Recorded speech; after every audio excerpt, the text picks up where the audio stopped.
Hi, everyone. Welcome to the podcast. This is a Far Future podcast. My name is Diana. And so today the topic of the podcast is going to be on grief.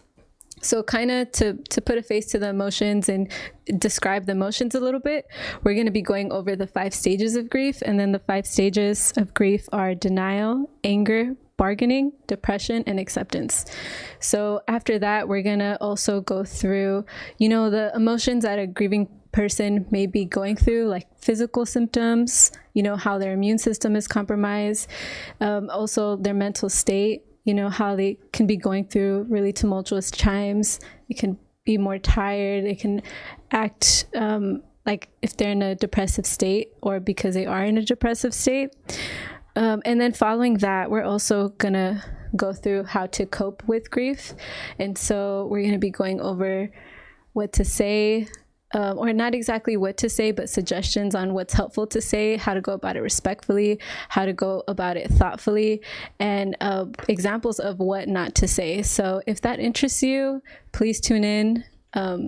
It is kind of a darker topic, but it's important that we bring this to light because eventually people will be affected by it. They will go through it.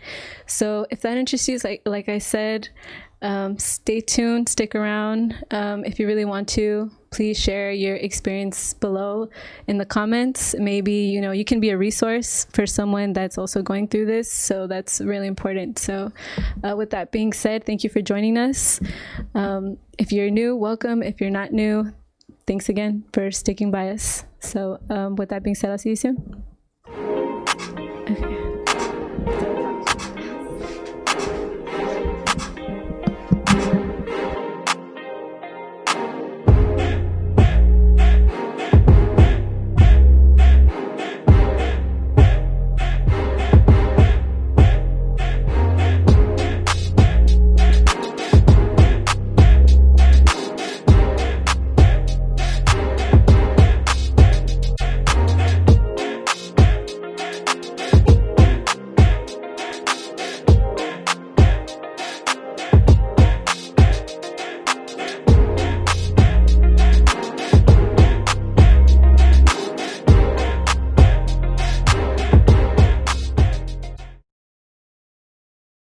Hi, everyone.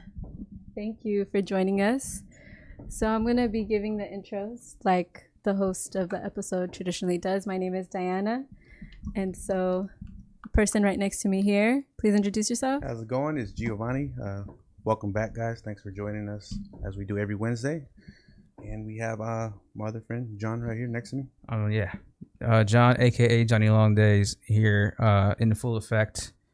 I want to thank Mike for taking the time to share some information, some very important information. And obviously it's something that he takes very, very seriously. And he's helped me personally with a lot of my problems too. So thank you, Mike.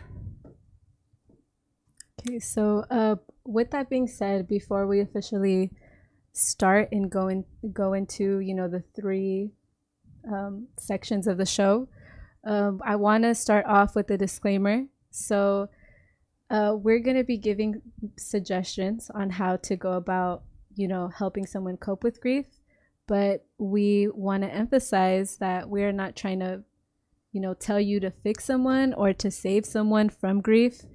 Grief is a very long process. It's very complicated. It's cyclical. Sometimes it happens at the same time. It, comes in waves. It's different for every person. It has no cure. It has no timeline. So this video is intended, to help people understand the process. And it just offers simple suggestions on how you can help someone. Okay. So with that, we're going to start off with the 5 stages of grief. So the first one is denial. Does anyone want to take the reins on that? Yeah, I'll touch upon it. So denial. Give me 1 sec. Let me pull it up. So I haven't really dealt with denial when it pertains to this specific topic. But like Mike had stated previously in the pre-show, it doesn't have to do. There's all these stages can pertain to any other experience. And my experience, my personal experience, my denial was I've had denials when it comes to like heartbreaking relationships, like not being able to believe that it's actually over, and that stems from a whole different range of emotions. So that's what I can go by, although it seems like that person, meaning the person that you're in a relationship with, is gone, not physically gone. You feel like they're, like they're out of your life. You know what I'm saying? Like, God, I can't believe she's gone, so I've dealt with that. So I can only imagine the magnitude that some people, or what the magnitude would be, with somebody going through denial when it comes to like losing somebody to death. I have been fortunate enough to have a very strong support system every time that happens in my life. But regardless, it's there for a reason. It's one of the phases for a reason. So it's very, very tough to deal with, I'm sure. Yeah. And like you said, and Mike mentioned earlier, this could go for several things: loss of a job, loss of a relationship, not only losing somebody, but I think just being in denial. That stage can last pretty long. Blaming yourself, or not believing that it actually happened. It takes time to just get over that, and that's probably one of the biggest steps. And it seems like it is the first thing that happens. For me, I know one of the things I want to talk about with what Mike just said, loss of jobs. Sometimes you say, "Oh, it's not my fault. It wasn't. It was this." Not taking responsibility not for taking ownership. In that specific losing a job situation. No, yeah, that's true. I've done that too. Yeah, I've actually done that. And sometimes I do it with people that I kind of feel like I've treated them fairly, but then I try to help myself out by saying, you know what, I wasn't all that, I wasn't that bad to G. I didn't cuss you out that bad, for you to hate me now. Yeah. But on the other side of the token, obviously I did. Yeah. It's just me trying to cope with it. Yeah. So no, I definitely feel that for sure. Mm-hmm. All right. And so also denial could take the form of like avoidance. So like, let's say, for example, someone tells you, hey, your best friend passed away, right? You could be like, no, that's not possible. I mean, sometimes people are quick to just, wait, aren't you sad? Like, you just found out that your closest friend just died. But sometimes denial is like, it doesn't even register yet. So that's another form. It's kind of like a avoidance. It could also be like a type of confusion. Like their mind hasn't mentally processed that yet. So I can build on that too. Okay, just on a maybe something we can all relate to, or something that happened in the news earlier this year. I know when Kobe Bryant passed away, a lot of people looked up to him, and they didn't want to believe it for the longest. It took several news places to actually put it out there, and people started believing it. But that's an example of people just not wanting to believe he had passed away. I mean, I know, given that sometimes there are fake news and things like that, but after even the news coming out with certain facts about him passing away, I know people didn't believe it just because they looked so much up to him. Yeah. So just something that we could all probably remember. Yeah, that's true. I was in denial. I denied myself the denial there because that's true. I couldn't believe it. Yeah. I mean, Kobe Bryant being gone. Mm-hmm. I when I first heard it, I did take it. I was like, people, whoever would have joked, I don't think people would have really joked. Yeah. That would have taken it that far. Yeah. So, but when I did hear about it, that's actually right. I couldn't believe it. The magnitude of it was, crazy. Personally, I didn't believe it. I know first thing that came to mind was my brother, because my brother was a huge Kobe fan. The way he was, the way he played, just everything about him. He really followed his career. And I was headed to my mother's house at that time, and I knew he was going to be there. The first thing I just seen like a down look, like his body language, just like, man, I can't believe it. And just giving him time, and then kind of walked away. And then from there, seeing where he was, but you can just kind of tell he wasn't believing that he was actually gone. He was looking through all the social medias to make sure, things like that. You don't want to believe. And Mike, Mike said denial can be mistaken for shock, which is completely true. It blends into one another, right? Yeah, definitely. Mm-hmm.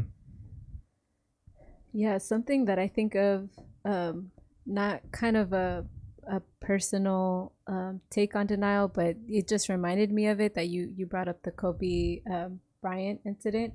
I don't know if anyone's seen the movie Midsommar.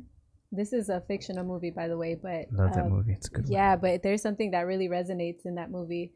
There was a scene where the brother is, racing his sister off to the hospital, and is through a car accident, she dies, and he's in like such denial in that state. He just goes to his room and he just like, he can't even believe it. There's really no emotion, and the mom, finds out what happened the next day. But that just, for some reason, that just popped into my head, bringing that out. Yeah, we have Santos Ramirez here that says the truth is too hurtful. Mm-hmm. Sometimes you just don't want to believe it.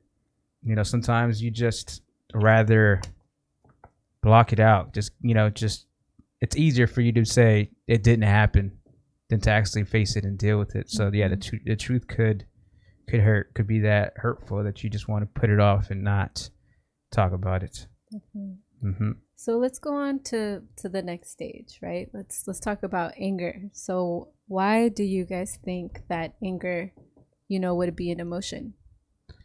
Go ahead. I think it's one of my strongest emotions. No, I'm kidding. So, all right, anger. I've recently felt angry about a few losses. I had two of my friends take their own lives last month, within a 5-day span.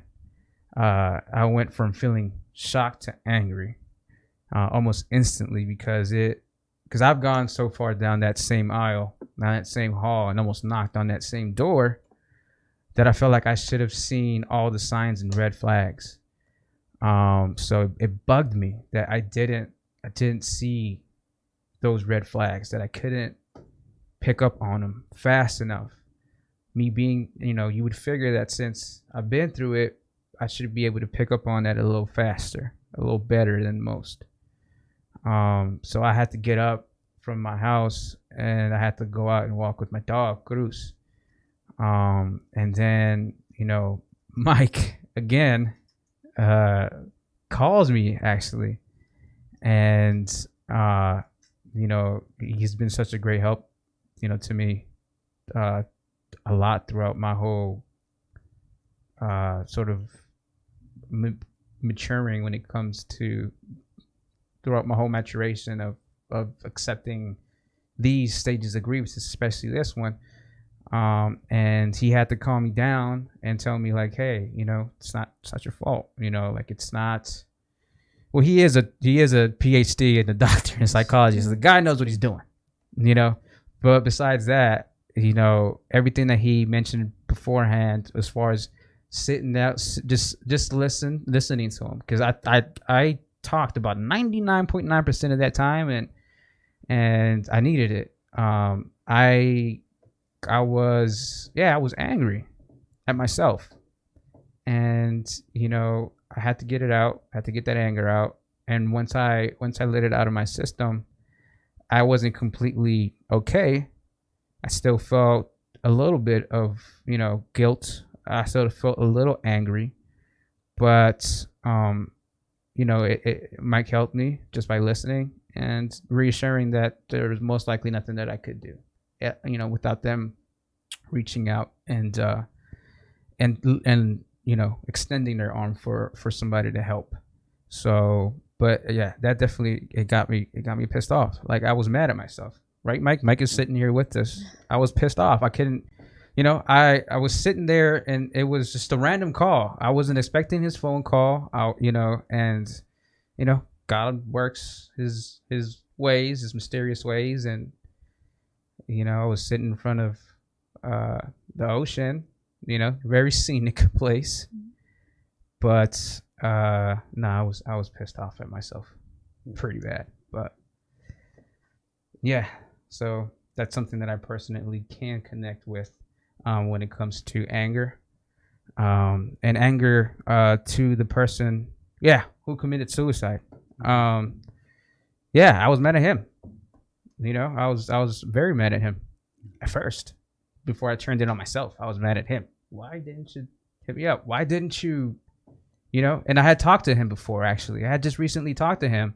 And one I had recently talked to. The other I hadn't talked to in a few years, but I knew well. I think you actually knew him. His name was Daniel. Oh, I'll take it back. I don't want to put names out there. Yeah. But, but, I mean, I was mad at him. You know, why didn't you reach me out? And then that's when I turned it to myself and said, why did he have to reach out? You should know better. You knew that. You knew that, you know, you talked to him and you got, you know, you heard some signs, you saw some red flags, and you didn't do anything. So, you know, I was very mad at myself. Yeah. And I think just with anger kind of transitions from the denial, people start understanding that it is real. And then you just become angry at like different things, like you said, yourself, at the situation, whether it's somebody you losing the job, being mad at the job, being mad at the person who passed away for whatever reason. Maybe it might have been something that they could have prevented, but you just get angry for those type of things. You know what I mean? Mm-hmm. I know when I lost my grandfather, like I got angry at myself for not seeing him as much as I should have, and just blaming myself. I'm like, you know, just bringing that negativity. It wasn't a long phase with that for me when I lost my grandfather, but I will say that I was angry at myself, as opposed to just, you know, obviously it wasn't his fault. My grandfather passed away from Parkinson's.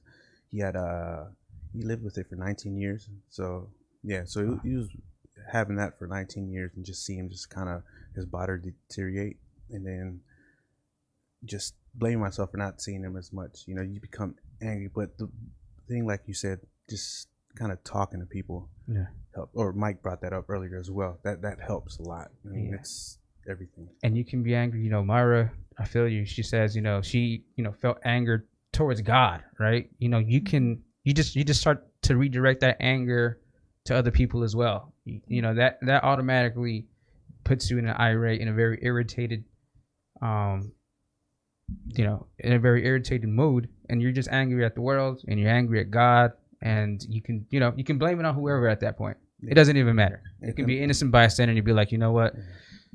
And like Mike touched on it. He's also said guilt. I mean, guilt is one of the biggest things. It can be for several reasons. Feeling guilty about what you could and couldn't have done, things that you could have been preventing. You start going into your mind a little more. So yeah, you start thinking about those things, feeling guilty. Definitely Mike's hitting on a lot of these. Well, he's an expert on this, so yeah, a little bit. Don't give him too much credit. Taught him everything he knows. Also, that's another thing to keep in mind. So let's say someone's grieving, and they may be, you know, a little confrontational towards you. They may be, you know, maybe not treating you fairly. Well, they may be going through the stage, you know, they may be mad at something else. So especially if you know they're grieving, this is something to take into consideration. You know, think really, you know, logically before you react. It could make things worse, you know, so that's just something to keep in mind. So let's talk about the third stage, bargaining. So a lot of people might be confused about bargaining. So I do it all the time, yeah. Okay. But when I go shopping. Exactly. See, people definitely, you know, may have a misunderstanding of what bargaining means. So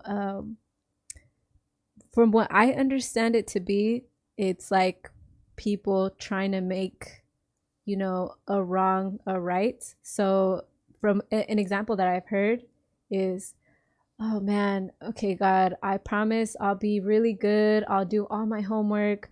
Just bring it back. Bring this person back that passed away. I promise I'll be, you know, good. So that's like an example that I've heard of. Does anyone want to? Yeah, I want to touch on that. Mm-hmm. When my grandfather passed, I think I was doing that a lot.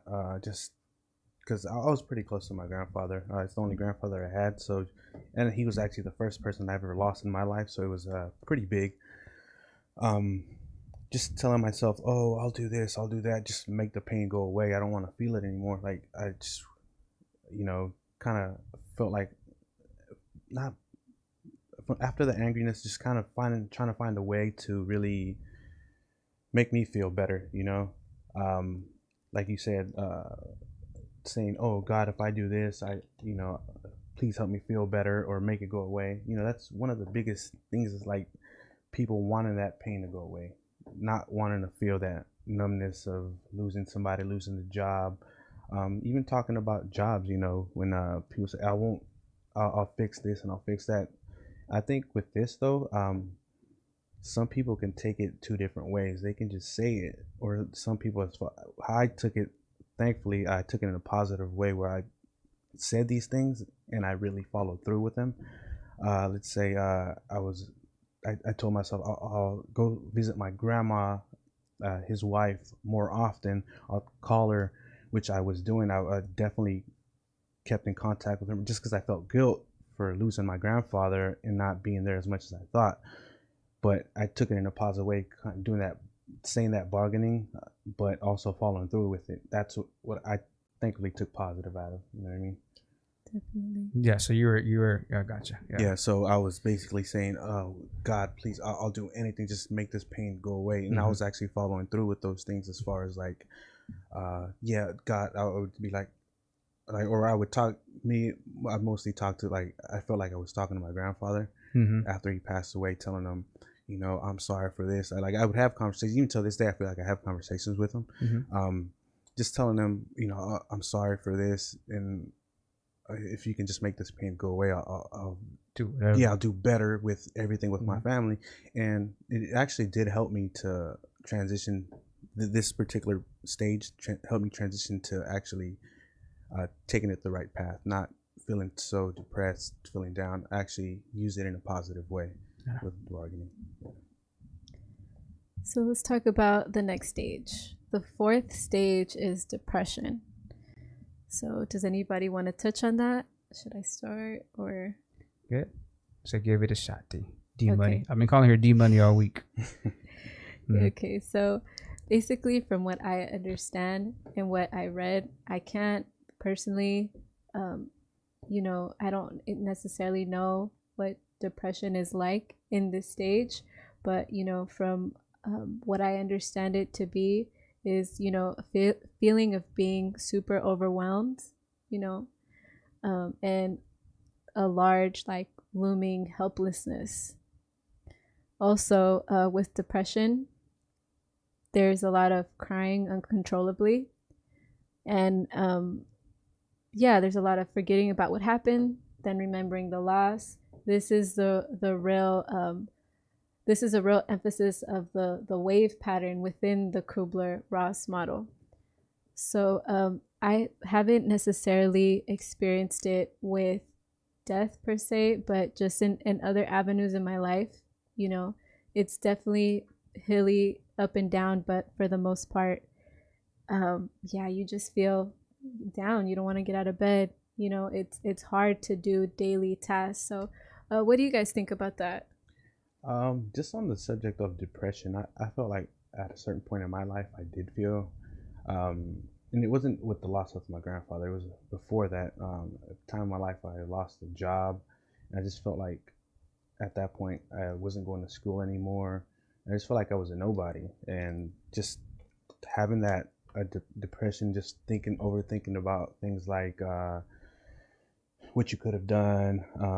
Just that negativity builds up, and then not talking to people. I think that's one of the biggest things. Always try to talk to people, or try to see where they're at least, because keeping that in will just pile up. It's like a quicksand. Just keep going. You won't be able to get out of it unless you talk to people. At least that's in my experience. I don't know if you guys had that experience where you've felt down at least, and it hasn't helped until you talk to somebody. Yeah, definitely. I'm not sure if it was this last episode or the episode before, where it was the episode with kids going to COVID, and how it would deal with kids psychologically. And, G asked me, what kind of psychological takes, or if you recommended therapy or something along something along those lines. And I'm all about that. I am personally seeing a therapist. I am on antidepressants. It took me a while to accept that, to let that go. Once again, I'm gonna ask Mike for a sponsorship here. But I'm gonna bring you up again. Mike was the first person that I opened up to. I was at a point only he knows, and then we're gonna get into the physical ramifications of some of these 5 different conditions of or stages of grief. But I was to a point where I was slouched. I would slouch. And Mike physically had to tell me, "Why don't you look at me when you're talking to me?" And I didn't even notice that I was. So I was like down deep, down. Okay. I was down on myself.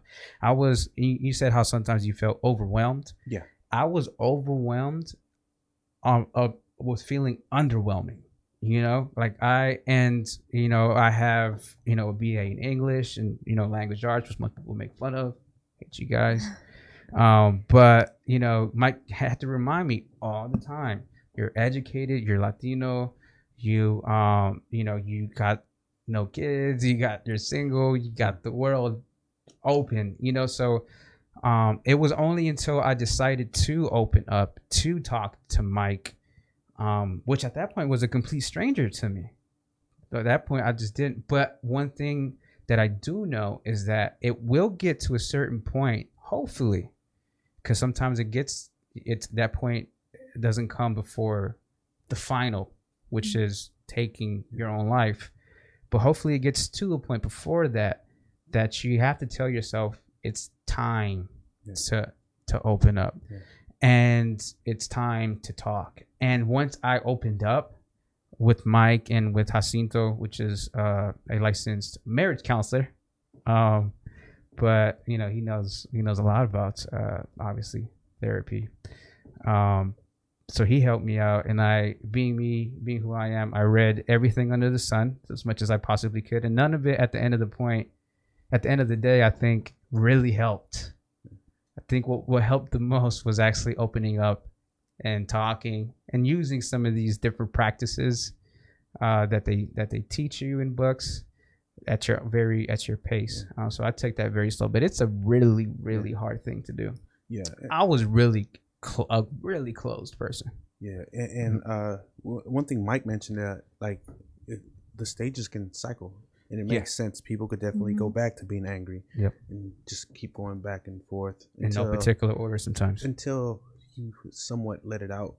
At least for me, when I was able to talk about it, I just kind of broke that cycle, because I felt like I was in that cycle for a couple of years. Yeah. And we hit on this subject maybe 2 episodes ago about how men really don't like to express their feelings, or it's tough for them to actually let people know what's going on, even when they get asked. They're still not able to break it down exactly how they feel, and that's something that just piles up, and then that's why me and G are going to arm wrestle after this. So that brings us to the last point, which is acceptance. So going through the grief process, we want to emphasize acceptance does not mean, okay, this person passed and I'm over it. For the most part, or if at all, the person will never ever get over it. But acceptance is more of a way to cope with it, and more of a way to, okay, they're gonna go through this daily routine now. Okay, now they're okay to get dressed in the morning. Maybe they aren't having down days as much. They're gonna have some down days, maybe during holidays, maybe during birthdays, maybe during the anniversary of their death, but for the most part, they can laugh again. That's what we mean by acceptance. It by no means means that you're forgetting someone necessarily. So what is both of your takes on that? And when it comes to acceptance, what really made you, well, I don't even know if either of you are at that point, but what helped it get better? I've got to the point where I'm completely better off my grandfather's passing. like you said, it's not saying to yourself that, oh, I'm over it, you know, I'm just gonna forget about it. But it got to the point where I understood that he was gone, and it was time for me to actually move on from it in a positive way, with still having him, you know, around mentally.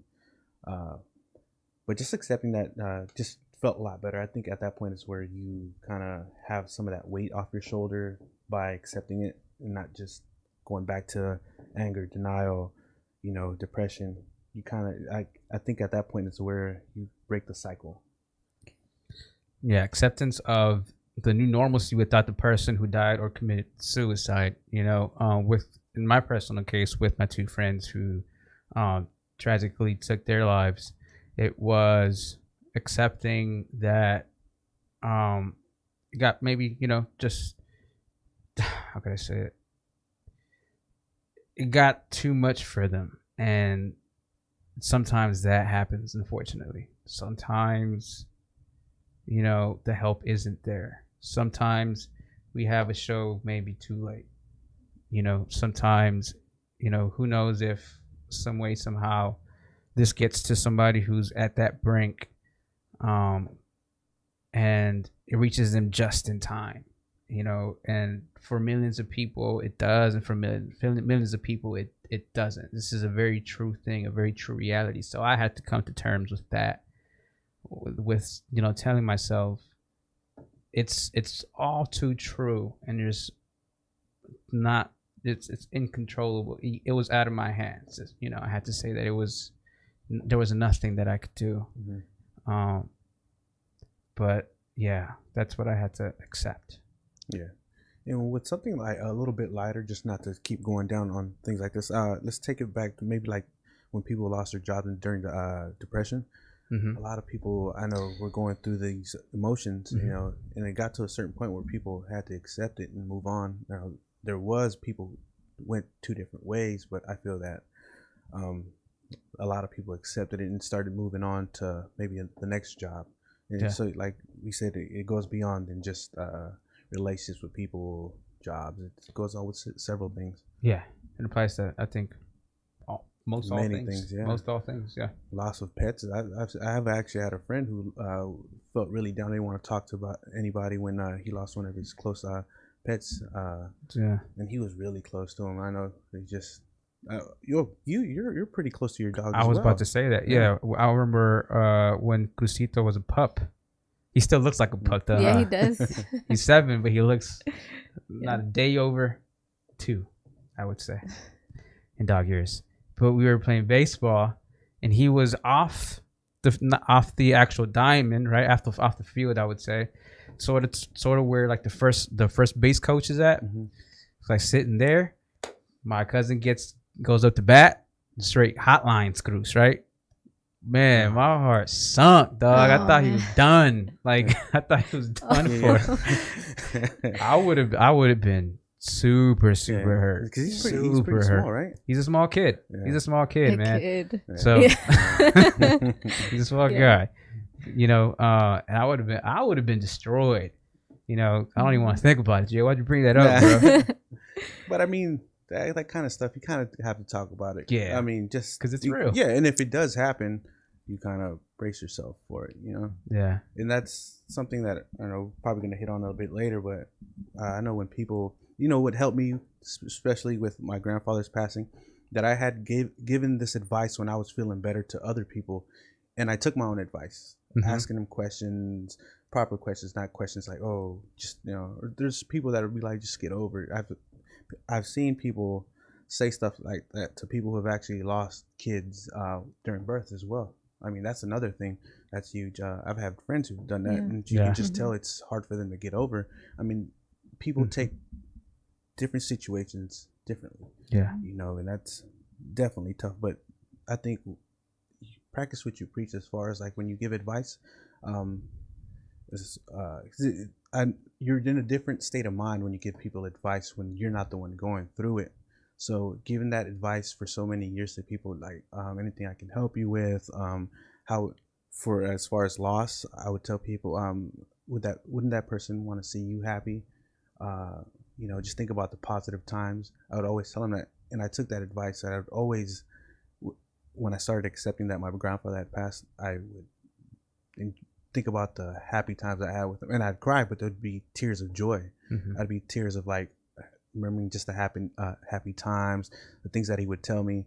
And I know we're gonna go into this but it really helped me to get in shape, because my grandfather was really a hard-nosed guy, telling me get on top of old school, real old school guy, yeah. Real a real ball buster. Yeah, exactly. So I would always hear him in the back of my head, when I accepted it. He'd always be there telling me what he would tell me when he was alive. You know what I mean? Do you think he'd be like, snap out of it, G? Yeah, he definitely. And I honestly, one of the things we were talking about this yesterday, how I feel like I control my emotions more now. Yeah. And it was because of that time period in my life where I was getting in shape, and when your body's just hurting, I would tell myself this. I would literally tell myself, your grandfather was feeling a lot more pain when he was going through what he did. And yeah, so I mean, accepting that and taking it to a whole different level, helped. So Yeah, so with that being said, we're actually going to go into, now that we've described the Kubler Ross model and the 5 stages of grief, we're also going to talk about the physical effects grief has on people. So I'm going to read, if you've never gone through grief, I'm just going to read a quick little excerpt. I think it might strike a chord, might resonate. But this is just so you can get an idea, so you can, empathize a little bit of what people are going through. So it's when your heart literally aches, a memory comes up that causes your stomach to clench, or a chill to run down your spine. Some nights your mind races and your heart races along with it. Your body is so electrified with energy that you can barely sleep. Other nights you're so tired that you fall asleep right away. You wake up the next morning, you still feel exhausted, and you spend most of the day in bed. So that kind of is a symbol. Doesn't mean everyone has the exact same experience, but this is kind of a symbol. So let's go through some of the physical symptoms of grief and how it affects the body. So does anybody want to read through first couple points? Yes. So just right off the bat, grief, it increases inflammation, and that can worsen any health conditions, any health problems you already have. So it can exacerbate it, and it can also make your condition worse. So it can batter the immune system, leave you depleted and vulnerable to infection. I actually went through that. I was barely eating. I thought I was sick most of the time. I kept on getting sick, and as a kid, I was like, why am I'm constantly sick? And I think it's just a balance of so many things, that you're not eating right, you're not sleeping right, so it just piles up. You said you were feeling sick at one point. At all points. Yeah. So it just like piles up. I mean, chemical imbalances. You're not eating right, so your body's not getting the nutrients. It starts to cope. As far as what I think, it starts to try to balance itself out, and then you're just not feeling the same way that your body was maybe 2 months prior. Yeah, got your increased blood pressure and the risk of blood clots. Yeah. And it could also alter the heart's muscles so much that it causes broken heart syndrome. I didn't even know that was a thing, but that was a song I wrote back in 2012. Yeah, I didn't know that was a thing. Like, someone can be so hurt, that broken heart syndrome is a form of heart disease, right? And it's the same symptoms as a heart attack. So that's the toll it could take on your body. So. And then also researchers show that emotional pain activates the same regions of the brain and physical pain. Yeah, as physical pain. That's crazy. Yeah. Mm-hmm. That's so crazy. But then, there is that saying that says, I'd rather get beat up than ever feel that. At least I would say that. Like, I'd rather get jumped than ever feel a heartbreak, ever again. Oh, man. You know, heartbreaks are tough for people, Mm-hmm. especially for people who have that only one person that in their life. It could be even with family relationships, any type of relationship. Sometimes people go through it more when it's that person that they only had, you know what I mean? Their mother that they were grown up with and there was no father around. Just different reasons, you know? Yeah, Duran says natural response to long-term stress. Very, very true, Mr. McCoy. Yeah. Very, very true. So let's take it now. Now we know the model, like where we're putting we're kind of labeling and understanding the process of grief. We kind of have an idea. We don't know necessarily because each person's process is different, but we have an idea of what they're going through. So how on earth do you help someone that's grieving? So there's two ways. There's right ways to do it and there's wrong ways to do it. So we're definitely going to touch on that. So does anyone want to start first? When you guys were going through grief, for example, what are a few things that you did not want to hear?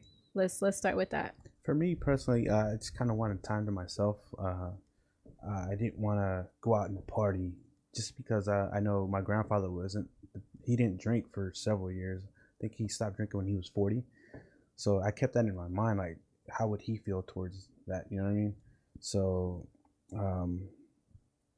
yeah. So I didn't want to hear I understand. That's the last thing I wanted to hear. You don't really understand. You know what somebody's really, really going through. In my case, it was because I didn't understand what I was really, really going through.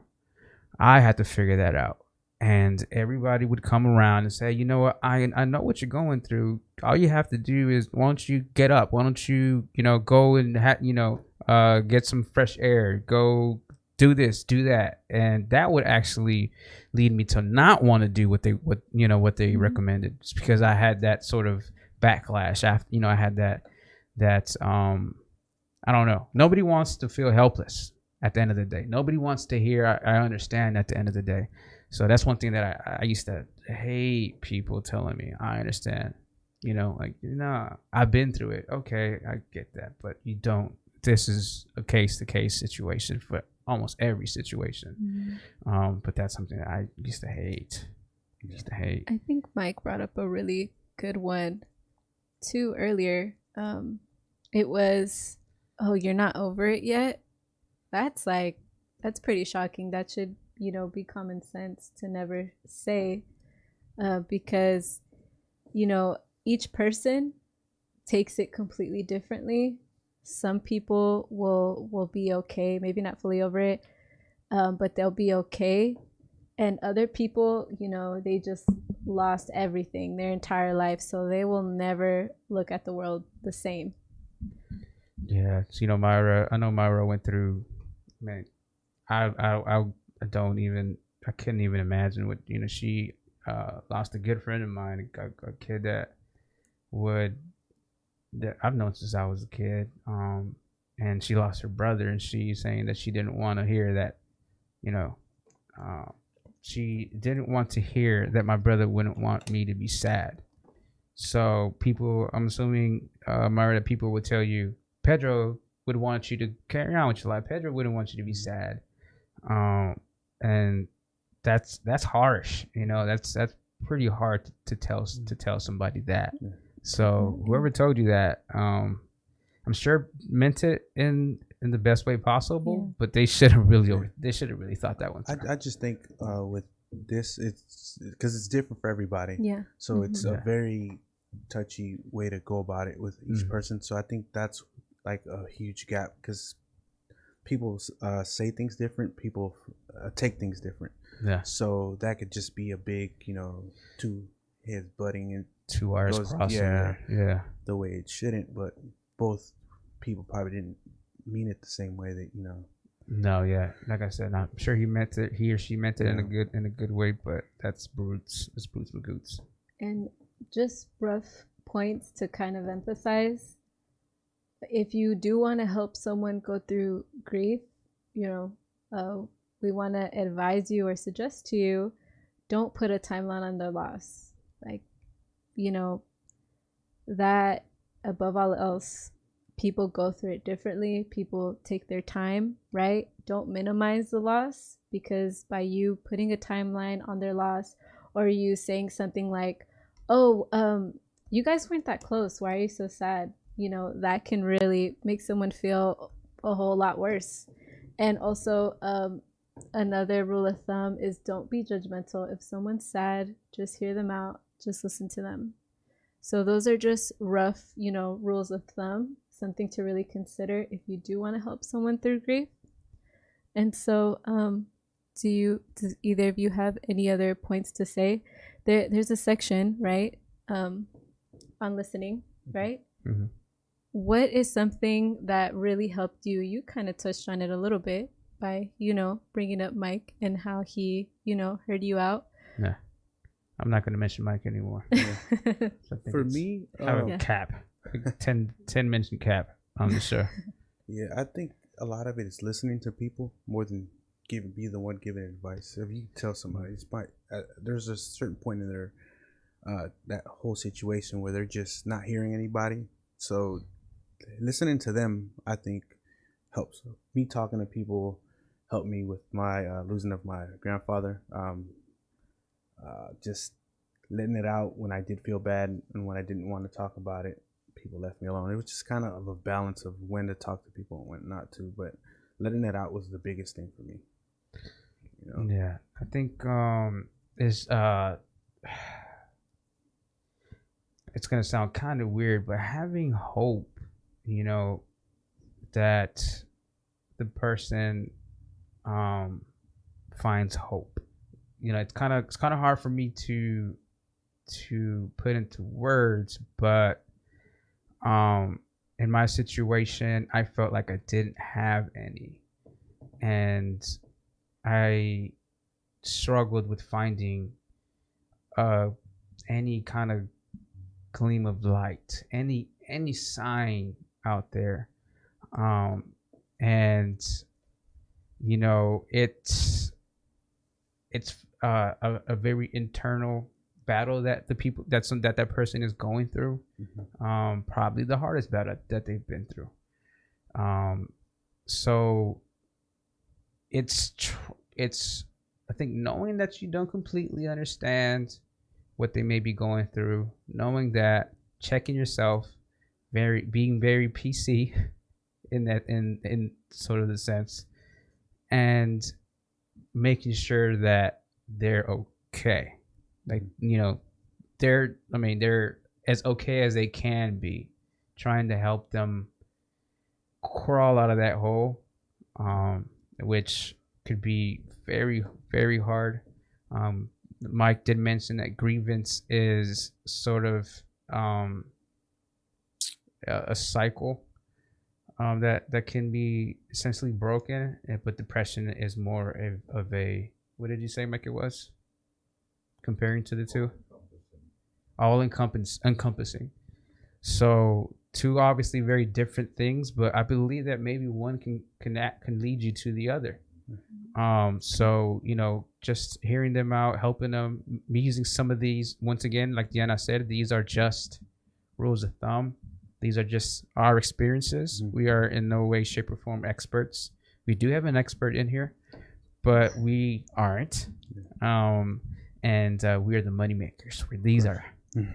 This is it here. Also, I want to, you know, briefly touch on people that, like, let's say you're an outside observer. Let's say, you know, you're not the person that grieving. Let's say you're just like a bystander, but someone that is grieving, you know, just tells you what's on their chest. And like, let's say you don't know exactly how to respond. There's an acronym that will help you kind of navigate that. And, you know, you can still go about it with compassion. So instead of responding like, oh, that's scary, bye, and like skirting out of there, or, you know, just going about it really mean, you can just, like they emphasized, active listening, right? So name what they just said to show that you're paying attention. understand. So you can say something like, there's so much going on, how can I help? Right? Remember, respect. So you can say something like, I'm really impressed with how well you're handling things, right? S stands for support, right? So I'll be here with you for as long as you need. And explore. So ask them, because people that are grieving, most likely, you know, they want to confide in someone. They want to, you know, let their emotions out in some way, shape, or form. So ask them, like, you know, how are you feeling today? Like, what exactly happened, if they're up for it. So those are just, again, rules of thumb. If you don't know necessarily what to say, and you do encounter a situation like that where you're kind of, you don't know what to say. And that's honestly okay too, to say, you know, I'm sorry, I don't know what to say, but I feel for you. You know, that's also okay. So I'm trying to get both of your perspectives. So let's say there is an outside bystander, right? And they hear about your grieving, right? What do you think it'd be okay for them to reach out to either one of you guys? Let's say they're a third party. Yeah, personally, Yeah. I'd be okay with it. Yeah. I like talking to people. I'm always talking. He's a always chit chatter. I try to talk as much as possible, just because I feel it helps with your emotions. I feel I've controlled my emotions a lot more as I've talked, which kind of brings me kind of into what you had just finished off with. I think one of the most important things is starting a dialogue, seeing where that person is, seeing where I was if people talk to me. Just because by talking, you start see where people are, and then you can start approaching them certain ways and actually listening. For me, I wouldn't mind somebody listening and giving me, you know, some kind of dialogue, kind of see where I am. I'm definitely okay with it. So you wouldn't have mind like somebody just, you know, say like Deanna's friend coming, you know, saying like, hey, G, I heard about what you're going through. Yeah. I've been through it too. Yeah. Talk about it. Personally, I would have been okay with it, just because I know most people who approach that, it might, as hard as for the person going through it to talk about it, it's also hard for the person to approach you and see how you are. Like, you know, I'm sure both sides, it comes to where they don't know what to say. One doesn't know how to talk about their situation. The other one doesn't know how to approach the person. So I think, I definitely would have been okay with somebody approaching me, wanting to talk about it. And that's just because I know that would have helped me more. Because at that point, I had learned already that talking about it is definitely key. Yeah, see, I'm good with it now, but I for sure wasn't before. Let's say a year and a half from now, if somebody would have approached me, I wouldn't have opened up. Yeah, I was so closed off. That's a good point to bring up. I just want to emphasize that it doesn't mean that you should, from a third party perspective, you know, try to play counselor. You know, that's not what I'm saying. And, you know, say, open up to me. You shouldn't be doing that either. But this is just in case you're in a situation where someone decides to open up to you, instead of responding with like, I don't know, let me get out of here. You can respond with these are just it's just a simple acronym. Sorry, a simple acronym to help you remember things, so you don't respond, you know, wrong. You don't really say, and you don't say anything too insensitive. That's just, some people aren't great with it. I know I'm personally not great with it. I know a lot of people close to me that death is just such an awkward topic, you know. Or even when it comes to job loss, or when it comes to relationships, sometimes people they don't necessarily know how to approach, how to ask about it, and maybe they do want to ask about it. But yeah, to Jay's point, that's a good point. Maybe some people don't want to tell you, and that's okay too, you know. I think one of the things that have helped me is like, throughout my whole life, I feel like I've had a good energy towards people, and feeling how they're mostly coming towards you, you know. You can just, me personally, I feel when people are a little more closed off, a little more open, And like they said, not I don't know if it's and somewhere lady. Please don't send me his mic. No. And somewhere ladies definitely said not prying in, into their business. It's more just kind of sitting back and letting them open up. Or they might not even open up. Just having that feel for it, having the energy, feeling their energy, and seeing where they want to go with it, letting them lead the conversation. Yeah, definitely. Catching on social cues, but at the same time, it's one of those things where I feel, like, for example, if you see somebody like I was with their shoulders down, not having their head up, then I think at that point it's like, you should probably recommend him to see somebody professionally, because that's I think a more it's above your pay grade. I think average person's pay grade. So it would be, it's a very touchy thing, because a lot of times, you want to be that person. Like, you want to be somebody, you want to be there. And Mike had another good point. You sit with their pain, and you sit there even if they don't want to talk. But you also do have to be mindful that that it's a very slippery slope.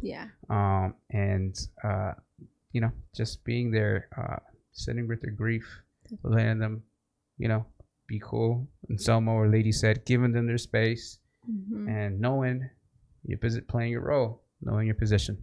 No, that's a great point. So proceed with caution, but if you do decide to respond, please respond thoughtfully. So that's basically what we're suggesting to you. So with that, we have the close of the show. Does anyone want to plug anything? Okay. No, I don't have anything today. Okay. So this is new for me. I want to start a segment. I'm always starting stuff on the fly here. Not really though. I want to do, hopefully you guys like it, a little segment called PHE-MOMS. What is that about? You got to break it down for us. Okay, cool.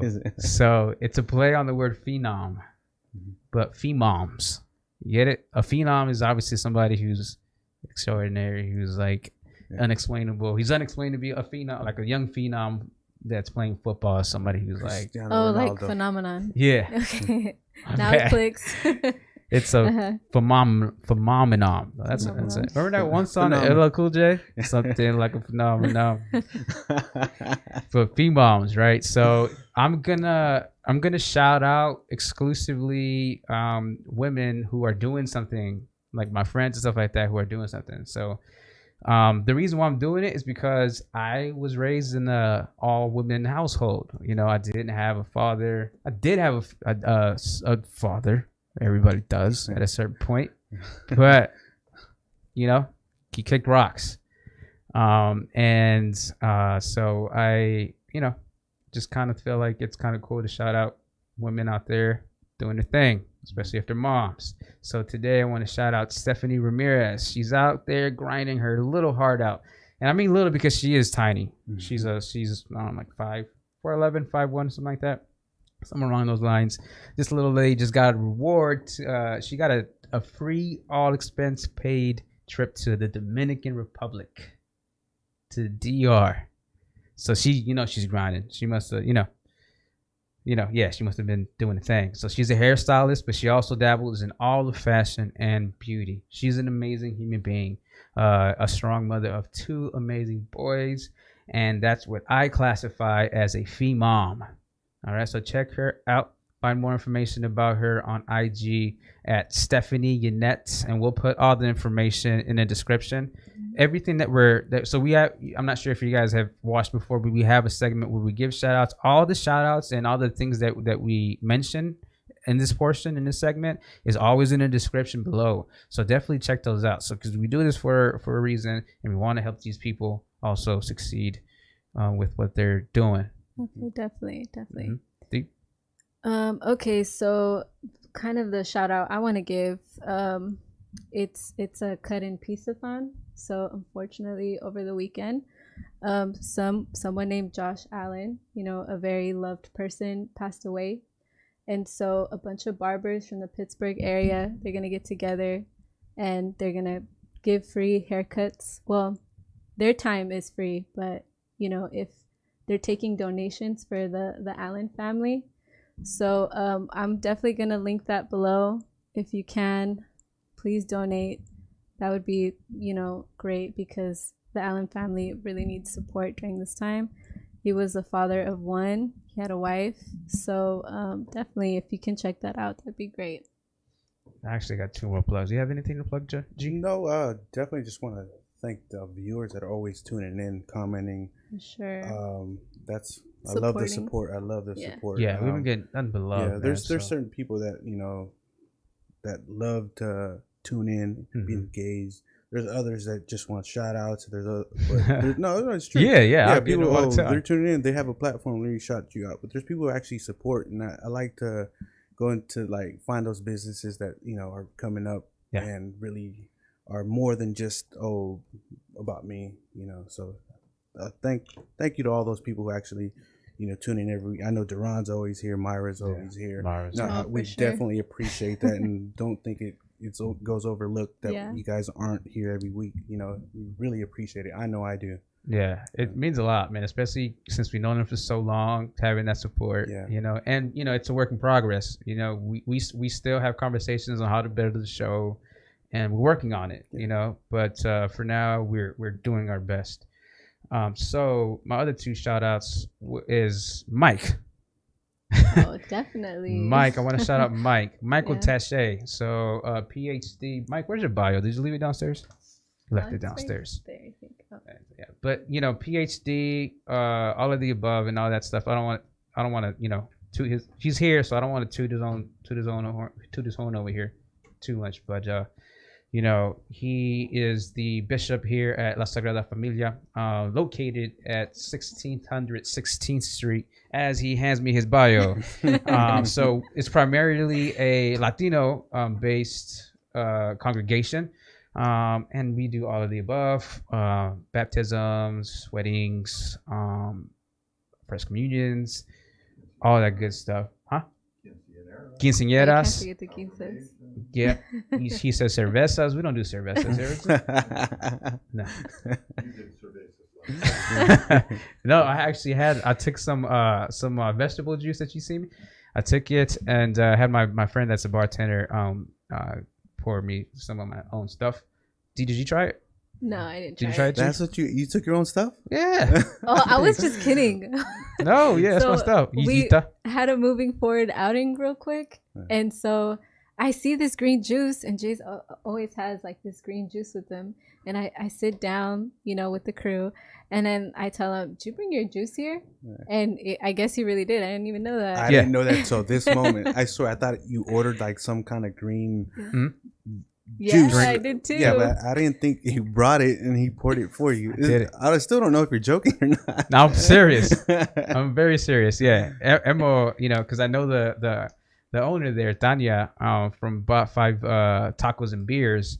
So I hit her up and was like, "Hey, is it cool?" She said, "No problem. Come through. It's all good." And we're gonna have an event there when this all opens up. So we have that in the works too. So watch out for that. Yeah, I think I just mentioned it in Selma, but obviously we'll talk about it more when it gets on and cracking. So I am Dr. Michael Tachét. I have a PhD in health psychology. I guess I am what you would call an overachiever. I also hold a master's degree in clinical psychology and a master's degree in philosophy. I pastor La Sagrada Familia, which I just mentioned, here in Richmond, California. I have 20 years of experience in public health. Guy's been through a lot, to say the least. I am chaplain of the Richmond Police Department. The types of calls I am sent on by the police department are murder, suicides, drug overdoses, and other potential life-threatening situations. So that's who we talk to. Yeah. That's who we talk to. That's who we talk to for a lot of this information, and who we have for the pre-show. But okay, so taking a minute. We started late as good. Yeah. So the other people that I want to thank are the people who participated in the marathon. Amazing. For sure. Thank you. 92 signups. 92 signups. Yeah. Amazing. I had so much fun. This is my first 5K marathon that I participated in. This is my first marathon period that I've ever done. So it was so much fun. You had people who actually ran into each other in different locations running our same marathon with our shirts. So, you know, they take pictures and stuff and tagged us. So it was, it's heartwarming. It warms the cockles of my cold heart to see stuff like that.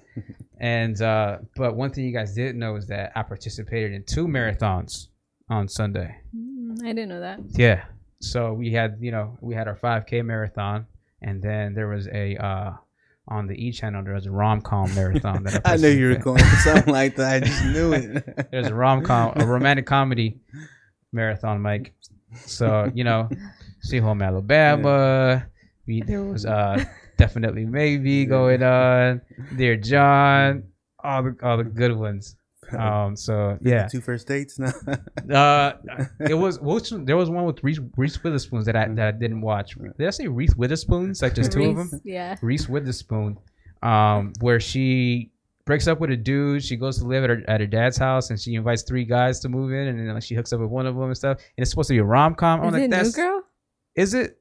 Is that New Girl? Right? It sounds like New Girl. New Girl, the show New Girl. I know there's a show New Girl. Nah, it was a movie. Oh, it was a movie. Never mind. So it was kind of, you know, I was like, is this a rom-com or some kind of like twisted? Who invites 3 random dudes? So yeah. And we definitely, before we move on, Yeah, always want to shout out my man Marco. Oh, Yeah. Definitely. He Always. does all the video work. Not only that, he Sets everything up. sets us up so we're looking at the camera. And I'm Yes. sorry, you know, for not doing my part. Telling me, you know, he keeps us right, keeps the whole show flowing. Yeah, like, nice. He's on top of everything. So if you guys need somebody else, maybe he's in the business for it. I don't know. Yeah. if the money's right. Yeah. Money's right. But yeah, I think that's it. Oh, Marco did we say it on the last episode? He got accepted to Cal. Let's say it again. There you go. He got accepted. Smart kid, that kid, huh? All So, around. yeah. Great man. Great man. Okay. Great man, Well, great family man. Thank you so much, everyone. Sorry we went over a little bit. Thank you once again for joining us. We appreciate you. And we hope you tune in next week. Thank you so much. Hit it. Bye.